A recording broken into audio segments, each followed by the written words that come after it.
Salam sepak bola, salam sehat, salam sejahtera, dan juga salam hormat saya kepada teman-teman netizen atau warganet yang merupakan viewers, subscribers, and also supporters of channel YouTube Bola Bung Binder. Welcome back teman-teman, dan di konten terbaru hari ini sudah jelas dan pasti saya ingin memberikan analisa dari pertandingan babak playoff Europa League leg kedua antara Manchester United versus FC Barcelona yang berakhir untuk kemenangan Manchester United dengan skor 2-1.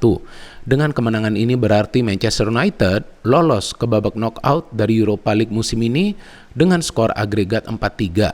Dan dengan keberhasilan ini juga berarti Manchester United punya peluang untuk menjadi juara di Piala FA Inggris, di Liga Inggris, di Piala Liga Inggris, dan juga tentunya di Europa League. Luar biasa teman-teman ya, perubahan yang telah dilakukan oleh Erik ten Hag dalam waktu beberapa bulan saja.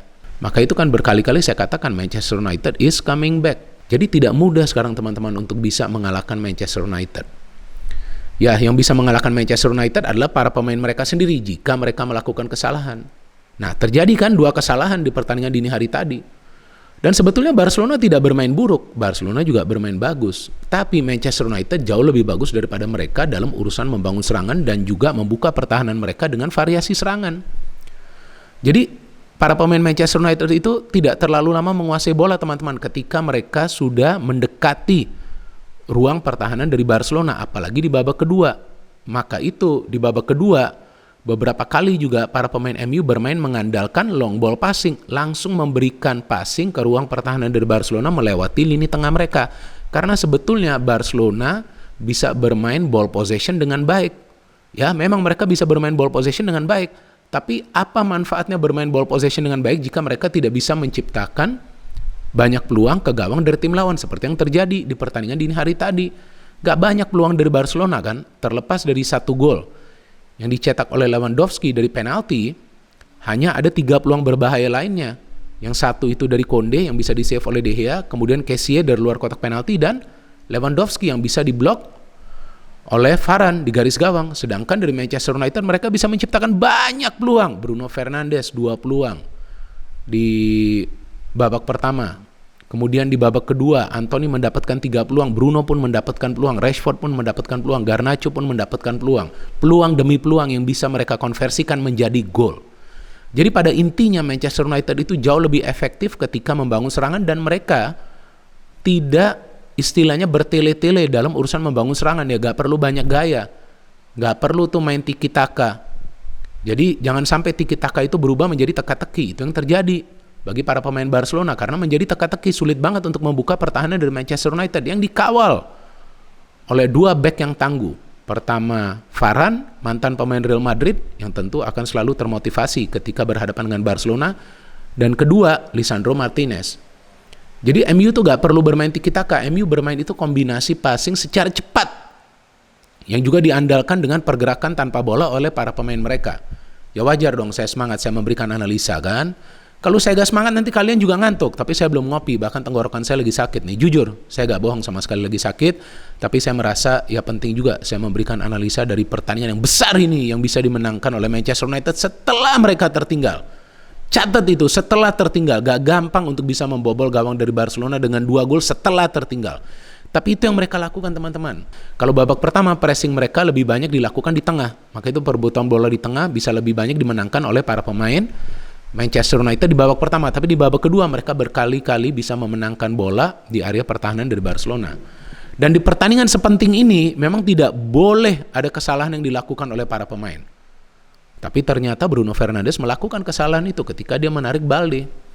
Jelas itu dia membuat kesalahan, padahal Balde kan juga berada dalam ruang yang sulit ya untuk bisa mengontrol bola.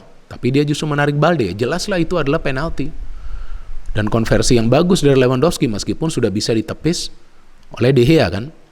Dan memang Barcelona gak bisa menciptakan banyak peluang di babak pertama. Saya melihat cuma 2 peluang itu dari Rafinha yang off target, kemudian itu gol dari Lewandowski. Ya seharusnya MU sudah bisa mencetak gol kan di menit ketiga itu. Bruno sudah mendapatkan bola dari siapa? Dari mantan pemain Real Madrid yang selalu termotivasi ketika lawan Barcelona, Casemiro. Saya masih sedih teman-teman bahwa Real Madrid melepas Casemiro, tapi ya mau gimana lagi. Memang Casemiro juga sudah sangat berjasa bagi Real Madrid ya. Mungkin bagi manajemen Real Madrid, ya mereka juga sekarang memberikan pilihan lah bagi Casemiro untuk meninggalkan Real Madrid, dan ternyata dia gak salah pilih klub juga ya, pilih Manchester United, dan dia sekarang menjadi pemain yang benar-benar penting di Manchester United. Jadi kita lihat ketika Casemiro main, ya sulit banget untuk bisa menerobos lini tengah dari Manchester United. Maka itu meskipun para pemain Barcelona itu menguasai bola lebih banyak dan juga dalam waktu yang cukup lama, tapi mereka sulit juga menciptakan peluang kan. Ya memang di babak kedua itu mereka bisa menciptakan peluang karena mereka lebih banyak bermain direct, gak terlalu lama lagi menguasai bola kan. Jadi dari line up ini nih teman-teman yang menarik, bahwa Erik ten Hag hanya melakukan satu perubahan, yakni Tyler Malacia yang tidak bermain dan Lisandro Martinez bermain. Itu sangat penting. Lisandro Martinez ini menang-menang terus lo duel dengan para pemain Barcelona. Dan dari Barcelona 4 perubahan yang mereka lakukan ya, karena Gavi dan Pedri absen. Tapi ya jangan dipakai alasan nih, karena Gavi dan Pedri absen kemudian Barca kalah. Enggak juga, karena Barca gak bermain buruk juga di pertandingan dini hari tadi. Cuman memang mereka gak lebih bagus daripada Manchester United, karena buktinya kan mereka bisa menguasai juga bola tuh cukup lama kan, main di Old Trafford. Sebetulnya mereka gak bermain buruk, dan mereka gak ada ketergantungan juga kepada Pedri dan Gavi, 2 pemain muda mereka. Bahkan Lewandowski pun kan gak selalu mencetak gol di setiap pertandingan mereka. Bisa aja ada pemain lain yang mencetak gol kan, seperti di leg pertama kan Lewandowski kan gak mencetak gol. Nah jadi 4 perubahan yang dilakukan oleh Xavi ini juga cukup signifikan. Ada Balde, ada Christensen di lini pertahanan, sulit banget mereka ditembus. Bahkan di menit-menit awal Bruno Fernandes tuh selalu kalah duel ya dengan Balde teman-teman. Kemudian di depan ada Sergio Roberto yang bermain. Nah ini gak berjalan nih perannya Sergio Roberto. Kemudian juga ada Busquets lumayan bagus lah, beberapa kali dia bisa memenangi duel. So dari jalannya pertandingan seperti yang tadi saya sudah jelaskan, memang MU keluar menyerang, mereka bisa memenangi 50-50 ball terus di tengah, mereka mendapatkan peluang, tapi akhirnya Barcelona bisa mencetak gol karena tadi ada kesalahan yang saya jelaskan dari Bruno Fernandes dengan dia menarik Balde. Dan setelah unggul dengan skor 0-1, ya MU tetap saja sulit membongkar pertahanan dari Barcelona karena begitu banyak pemain Barcelona yang menunggu di tengah dan juga di lini pertahanan. Dalam beberapa situasi saya melihat ada minimal 5 pemain Barcelona yang berada di lini pertahanan, menyulitkan para pemain MU untuk membagi bola kepada Rashford. Maka itu Rashford ini tampak terisolasi, dan juga Weghorst hanya warawiri saja, bagus juga dia diganti di babak kedua itu. Nah siaran pertandingan ini kan saya sudah jelaskan bahwa MU sekarang kalau main di Old Trafford ya akan sulit banget dikalahkan. Dan juga mereka punya skuad yang sebetulnya cukup dalam MU ini. Kenapa? Karena beberapa kali Erik ten Hag ini melakukan pergantian pemain yang bisa mengubah permainan dari MU. Ternyata itu juga yang terjadi teman-teman. Kacamatanya hampir hancur nih. Jadi ternyata itu yang terjadi juga ketika si Antony dan juga Garnacho masuk kan. Kenapa? Untuk menyulitkan para pemain Barcelona dengan skill mereka dan juga dengan kecepatan mereka. Jadi terbukti ketika ini 2 pemain masuk, tusukan-tusukannya sangat berbahaya, bahkan mereka mendapatkan beberapa peluang juga untuk mencetak gol. Jadi ya sebetulnya Barca dengan unggul 0-1 seharusnya jangan bermain defensif, mereka hanya bermain di area mereka sendiri saja ya. Juga karena para pemain MU bermain high pressing di babak kedua ya. Dan belum lama babak kedua berjalan kan, MU sudah bisa langsung mencetak gol. Fred yang mencetak gol. Padahal sebelumnya Fred ada melakukan kesalahan tuh di babak pertama. Bagus juga ya ini gol dari Fred. Dia first time shot, dia bisa menjebol gawang dari Ter Stegen. Setelah sebelumnya ya karena ada high pressing dari para pemain MU, para pemain Barca kehilangan bola di ruang pertahanan mereka. Kalau nggak salah itu Rashford yang melakukan pressing, bola ke Sancho ke Bruno, kemudian Bruno memberikan bola kepada Fred dan Fred bisa menyelesaikan peluang tersebut untuk membuat skor menjadi 1-1. Sudah 1-1, saya udah feeling udah ini sekarang MU akan comeback. Jujur saya sama sekali gak bohong teman-teman, saya kan siaran, saya udah lihat udah nih MU akan comeback karena ada tambahan tenaga di Antony, apalagi ketika Garnacho masuk. Waduh ini wonderkid kan, bahaya banget. Saya pernah membuat konten kan tentang Garnacho, tapi ya gak banyak dari kalian yang nonton, gak masalah juga sih. Ya saya perlu tegaskan lagi, inilah calon bintang dari Manchester United. Saya sudah jelaskan di konten tersebut adalah beberapa bulan yang lalu. Ini wonderkid, dia harus diberikan waktu untuk berkembang dan juga tergantung Erik ten Hag bagaimana caranya dia bisa mengorbitkan pemain ini, dan dia masih memberikan kepercayaan kadang-kadang sebagai starter, kadang-kadang sebagai pemain pengganti, dan ketika dia masuk barulah diacak-acak itu pertahanan dari Barcelona. Jadi De Jong dan juga Kessie dan Busquets harus benar-benar fokus untuk bertahan di menit-menit awal babak kedua, apalagi setelah MU menyamakan kedudukan. Dan setelah itu ketika ada beberapa kali long ball yang sebelumnya masuk dan MU bisa mendapatkan peluang kan, seperti dari Antony dan juga dari Bruno, akhirnya ketika ada long ball dari Martinez itu kalau nggak salah tertuju kepada Luke Shaw. Gila ya Luke Shaw sampai sejauh gitu ya naik ya. Dia nggak menyerah, itu bola seharusnya kalau Luke Shaw itu nggak kencang larinya itu sudah out itu. Tapi dia masih lari, dia memberikan back pass, back heel pass kepada Bruno yang kalau nggak salah memenangi duel perebutan bola dengan Kessie atau dengan Balde, saya lupa. Kemudian Bruno bisa memberikan umpan yang benar-benar bagus itu kepada Garnacho. Garnacho shooting di blok. Kemudian Fred shooting di blok. Tapi ada Anthony di sana yang bisa menyelesaikan peluang tersebut menjadi gol 2-1. Barcelona harus keluar menyerang.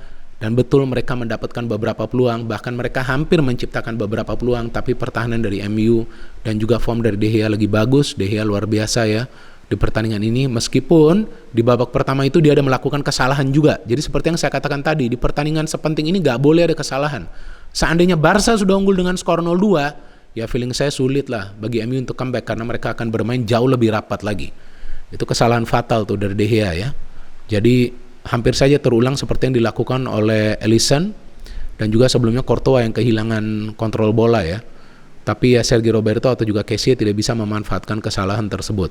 Dan juga di babak kedua itu ada chance dari Konde, kemudian dari Kessie dan juga Lewandowski ketika mungkin dia mengira sudah mencetak gol tapi dia lupa ada mantan pemain Madrid di sana, Varane ya, yang bisa melakukan blocking atau juga menghalau bola di garis gawang. Dan sebelumnya tuh saya masih ingat kalau nggak salah di menit ke-90 De Jong tuh sudah kasih terupas.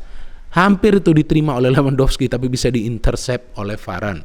Maka itu ketika siaran itu saya jelaskan hadirnya mantan dua pemain Madrid juga memberikan kekuatan bagi Manchester United lawan FC Barcelona. Mereka sudah terbiasa lawan Barca. Mereka gak takut, mereka sama sekali gak khawatir. Jadi mereka yang memberikan ketenangan bagi para pemain lainnya dari Manchester United. Di lini pertahanan ada Varane dan di tengah ada Casemiro. Ya jangan juga nanti ambil Karim Benzema ya. Janganlah, biar Karim Benzema, Wak Haji Karim Benzema, kembaran saya, senggol dong. Biar dia di Real Madrid saja ya. Jadi disiplin dari para pemain MU juga penting di pertandingan dini hari tadi. So well done, Manchester United sudah lolos. Ya jangan sampai nih nanti ketemu Arsenal di Europa League ya. Kita tunggu saja nih nanti drawingnya. Karena seperti yang saya selalu katakan, yang saya takutin itu sebagai fan Arsenal ya, itu Manchester United. Kalau mereka sudah bangkit, nggak ada yang bisa menghentikan mereka. Dan sekarang mereka lagi bangkit nih, pelan-pelan nih lagi bangkit nih. Bahaya. Saya sampai merinding, nih beneran. Sama sekali saya nggak bohong. Lagi bangkit, ini tim ini lagi bangkit. Bahaya kalau tim ini sudah bangkit. Feeling saya mereka akan bisa kembali merajai Liga Inggris ya. Tapi kita lihat saja nanti beberapa pekan ke depan. Dan juga memang Ten Hag ini membutuhkan striker ya. Weghorst ini gak jalan sama sekali perannya dan bagus dia melakukan pergantian itu dan juga kemudian mengganti Sancho. So well done Manchester United, tinggal kita tunggu pertandingan-pertandingan mereka selanjutnya dan juga pertandingan mereka ya lawan Newcastle ya di final Piala Liga Inggris ya, itu juga akan berjalan seru dan itu juga bukan pertandingan yang mudah bagi Manchester United karena Newcastle juga formnya kan lagi bagus. So terima kasih banyak teman-teman telah mendengarkan analisa saya di konten terbaru ini. No hate, no politics, only football. Salam sepak bola.